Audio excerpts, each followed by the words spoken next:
Olá, espero te encontrar bem nesse dia. Vamos seguir os nossos estudos bíblicos refletindo hoje sobre 1 Crônicas, capítulo 22. E o tema que eu quero desafiar você a pensar é: precisa-se de trabalhadores. No versículo 12 de 1 Crônicas 22 diz assim: que o Senhor te conceda prudência e entendimento, para que quando regeres sobre Israel, guardes a lei do Senhor teu Deus. O versículo 16 diz assim: dispõe-te, pois, e faze a obra, e o Senhor seja contigo. A maioria das pessoas se recusa a ouvir as instruções do Senhor, a obedecer 100%, mas estão sempre querendo as bênçãos que vêm dele. Dispor o coração e a alma para buscar o Senhor não se trata de esperar algo em troca, e sim de dar o primeiro passo na direção do centro da vontade de Deus. Então prosperarás. Fato é que as pessoas estão cada vez mais longe de ser obediente e guardar aquilo que o Senhor concede de como fazer o passo a passo. Nós precisamos muito dessas pessoas que sejam prudentes e que tenham entendimento e que sejam obedientes, porque essas vão revelar a glória de Deus. Então precisamos rogar a Deus que aumente sim o número de trabalhadores, mas também necessitamos vigiar e orar constantemente para que o Senhor nos confirme em sua obra. É tempo de se entregar de uma forma autêntica. É tempo de penoso trabalho em favor daqueles que estão ao nosso redor, que estão perecendo. É tempo de ser forte e corajoso e não ter medo diante das dificuldades. É tempo de buscar ao Senhor de todo o coração e renunciar a tudo aquilo que tem nos afastado dele. É tempo de obedecer. Mas antes de prosseguir com essa nossa reflexão, quero te pedir que se inscreva aqui no nosso canal, ativa o sininho, assim você vai ser abençoado, vai receber as notificações e nos ajuda a expandir a palavra de Deus. Então deixa agora seu like, comenta e compartilha. Isso é muito importante para nós, porque podemos a partir daí alcançar muitas outras vidas. Voltando aqui então ao nosso tema, quero sugerir que você leia o capítulo 22 completo para que a gente possa então discutir alguns pontos principais. Então, que logo de início, Davi vai declarando a sua intenção de construir a casa do Senhor para o nome do Senhor. Então, esse desejo de Davi demonstra aí a sua compreensão da importância do culto e a adoração a Deus, bem como a sua aspiração de unir a nação em torno de um local que seja sagrado. Então, Davi vai tomando as medidas para concretizar ali o seu desejo. Ele reúne grande quantidade de recursos, ouro, prata, bronze, madeira de cedro do Líbano. Então, esse acúmulo de riqueza material não era para enriquecimento pessoal, mas sim para dedicá-los à obra do Senhor. Então, o rei Davi estava determinado a fornecer o melhor para o templo, que era um testemunho da sua devoção a Deus. Então, além desses recursos materiais, também ele vai reunindo homens habilidosos em carpintaria, metalurgia, outros ofícios, tudo para ali, para a construção ali do templo e transformar esses materiais ali numa obra-prima, que fosse a altura, do Senhor. Então, ele queria fazer o maior. Ele declara ali no versículo 3 que ele reconhece que seu filho Salomão é jovem e inexperiente, mas que foi escolhido por Deus para a tarefa de construir o templo, mostrando ali a humildade de Davi em aceitar a vontade de Deus, e a sua confiança, que Salomão foi chamado por Deus. Então, ele não quis para ele. Então, vai enfatizar ali todo o tempo, que o templo é para o nome do Senhor, o Deus de Israel. Então, ele ressalta ali o propósito sagrado que tinha edificação, que era proporcionar um lugar de culto e adoração a Deus, onde seu nome seria invocado e sua presença seria buscado.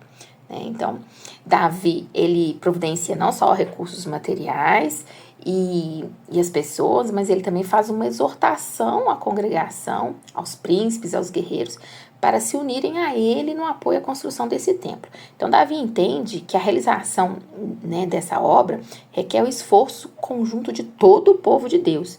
Então, ele vai os instigando a se dedicarem ao Senhor e à construção desse templo, enfatizando que isso é um mandamento. Então, nesse sentido, a preparação de Davi para a construção do templo não se limita ali ao aspecto material, mas também envolve uma dimensão espiritual e comunitária. Ele entende que a construção é um ato de adoração, um compromisso com Deus. né? E que deve unir, então, toda a nação em torno disso. A partir ali do versículo 6, a gente tem o texto vai fazer uma referência à mensagem que o profeta Natan recebeu de Deus, né? Então, Natan, um conselheiro e profeta respeitado na corte de Davi, é instruído por Deus a transmitir uma mensagem específica ali, Davi. Essa mensagem inclui uma afirmação importante que diz assim: tu não edificarás a casa ao meu nome, porquanto és homem de guerra e derramaste sangue. Então Deus claramente comunica a Davi que ele não será o construtor do templo, devido ali a sua vida de guerreiro e o tanto de sangue que foi derramado, que estava associado a ele. Então essa declaração é fundamental para entender a humildade e a obediência de Davi. Embora ele tinha o desejo profundo de construir essa casa para Deus, ele aceita, né, de bom agrado a vontade do Senhor e reconhece que essa tarefa será realizada assim pelo seu filho. Então é um ato de submissão a Deus que reflete a profunda fé e a devoção de Davi. Então Davi, após receber essa mensagem por meio de Natan, ele se volta para seu filho Salomão e dá a ele essa tarefa então tão solene, né? Aí vai declarar no versículo 8 assim: agora, pois, filho meu, o Senhor seja contigo, para que prosperes e edifiques a casa do Senhor teu Deus, como ele disse de ti. Então, Davi expressa ali a sua bênção sobre Salomão e confirma que ele é, sim, o escolhido de Deus para realizar essa obra grandiosa. Né? E aí, Davi vai oferecendo orientações específicas a Salomão sobre como ele deve proceder ali na construção do templo. Então, menciona os materiais que foram reunidos, ressalta a necessidade da diligência, né, da tarefa. Então, Davi está passando não apenas o encargo da construção, mas também a sua sabedoria e o seu conhecimento acumulado ao longo de todos os anos. Né? Então, essa parte ali vai mostrar uma promessa, né, extraordinária feita a Salomão por meio de Davi. Né? Então, Deus afirma que estará com Salomão e o capacitará a ser um líder sábio e bem-sucedido. Então, ele promete que estabelecerá o trono de Salomão sobre Israel e que Salomão construirá o templo em honra ao nome do Senhor. Então, a promessa não é apenas um encorajamento, mas também uma confirmação desse chamado, né, do próprio Deus para Salomão e do propósito supremo dessa construção. Então, o templo não é apenas um edifício físico, mas é o símbolo da presença de Deus no meio do seu povo e do governo de Deus sobre Israel. Então, nós temos aqui, quando Davi, ao perceber que ele próprio não ia construir o templo, né, devido à sua história de derramamento de sangue, ele continuou ali concentrando seus esforços em garantir que seu filho, Salomão, tivesse, então, tudo que precisaria para realizar essa tarefa. Né? Então, ele reuniu uma riqueza impressionante, né, 100 mil talentos de ouro, 1 milhão de talentos de prata, né, muitas quantidades, né, substanciais de bronze e ferro. Né, então, são números assim que representam um compromisso sem precedente com a construção do templo.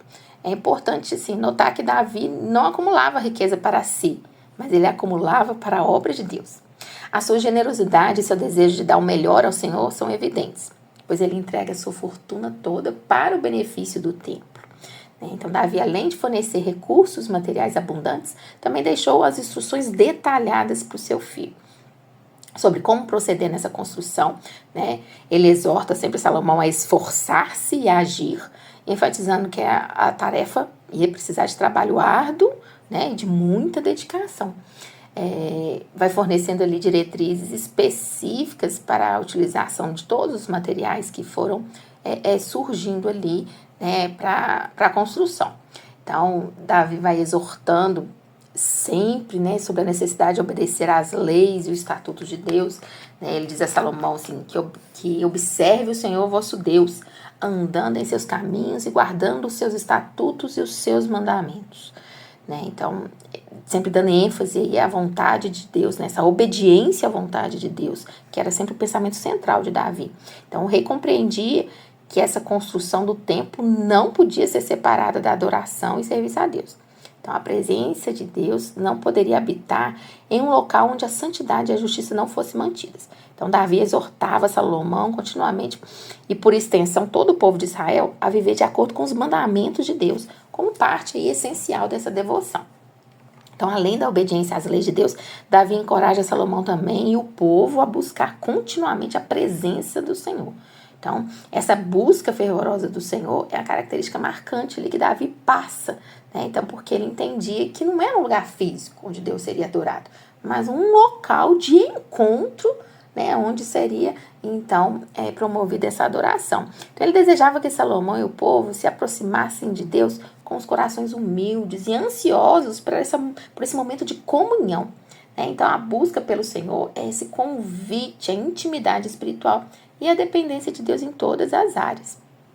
Então, Davi exorta sempre os líderes, o povo, destacando sempre a importância. Olha, obedeça os princípios, mantenha a busca constante da presença, né, que eram fundamentos importantíssimos, né, não apenas para a construção do templo, mas para toda a vida espiritual.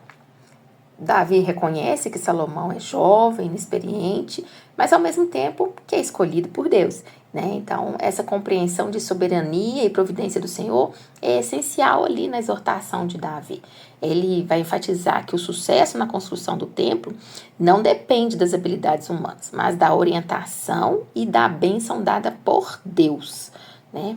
Se a gente for pegar, então, 1 Crônicas 22 e trazer para a nossa realidade, o que a gente pode pensar? Né? Primeiro, observamos aqui que o rei Davi, né, um homem segundo o coração de Deus, desejou ardentemente construir uma casa para o Senhor. No entanto, Deus revelou a Davi que essa não era sua vontade, pois Davi era um homem de guerra e que havia derramado sangue. Mas em vez de se abater, ficar triste, Davi aceitou a vontade de Deus com humildade e obediência. Ele reconheceu que havia um propósito do Senhor para cada estação de sua vida, inclusive a de preparar o caminho para a construção do templo, tarefa que ele passou para o seu filho Salomão. Sabe, isso nos ensina uma lição muito importante sobre como devemos enfrentar as estações das nossas vidas. Às vezes, nosso coração arde com paixão e desejos que são nobres e desejamos fazer grandes coisas para Deus. No entanto, Deus pode ter para nós outros planos e em cada determinada temporada um agir. Então nós não devemos resistir a essas estações, mas assim como Davi, devemos aceitar a vontade de Deus com gratidão e confiança, sabendo que Ele tem propósito perfeito em cada uma delas. Além disso, Davi não apenas aceitou a vontade de Deus, mas também se dedicou com zelo e generosidade à preparação para a construção do templo. Então, mesmo Deus falando com ele que não era ele que ia fazer, ele continuou o quê? Reunindo materiais, né? Reunindo pessoas, preparando tudo, né? Então, isso nos ensina a importância de sermos diligentes e generosos em nossa preparação para as tarefas que Deus nos confia, né? Devemos ser bons mordomos, né? De todos os recursos que o Senhor nos concede e sempre usá-los para a glória dele. Mas a mensagem mais profunda desse capítulo está na exortação de Davi a Salomão e ao povo de Israel. Davi enfatiza a necessidade de obedecer às leis de Deus e buscar constantemente a presença do Senhor.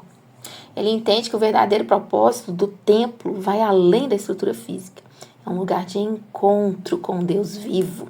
Da mesma forma, nossas vidas devem ser consagradas à obediência aos mandamentos do Senhor e essa busca constante pela sua presença. Somos lembrados do nosso Salvador, o Senhor Jesus Cristo. Ele é o verdadeiro templo de Deus, em quem habita toda a plenitude de Deus. Ele é o caminho, a verdade e a vida. Por meio dele que encontramos perdão, redenção e reconciliação com Deus. Então, que Ele seja o centro das nossas vidas, assim como é o centro de toda a Escritura, e que possamos viver para a sua glória hoje, para todo sempre. Amém? Quero te instigar agora a fazer oração em 3 motivos. Primeiro, peça ao Senhor sabedoria para cumprir a vontade de Deus, né? Que Deus possa estar nos concedendo discernimento e direção, assim como Deus deu a Davi. Muitas vezes queremos fazer o nosso melhor e estamos, né, fazendo coisas que são corretas, mas precisamos saber se é o trabalho que o Senhor está confiando realmente a nós ou é para outro. Né? Então, que possamos tomar decisões sábias que honrem a Deus, né, e contribuam para a sua obra. Ore pela generosidade, né? Ter um coração generoso e dedicado, né? Todos os nossos recursos ao Senhor. Então, devemos pedir que Ele nos quebrante e podemos orar, assim, para que a gente tenha compreensão daquilo que nós temos e que pode ser o quê? Usado para o reino de Deus, né? Para abençoar nossas vidas, vida de outros irmãos, para toda a comunidade. Ore também pela obediência à lei e os estatutos de Deus. Precisamos obedecer. Que o Senhor nos ajude a que a gente tenha uma compreensão mais profunda das Escrituras e, por discernimento, aplicar os ensinamentos de Deus em nossa jornada espiritual. Que não venhamos negligenciar em nada aquilo que o Senhor tem nos dito. Amém? Que o Senhor te abençoe.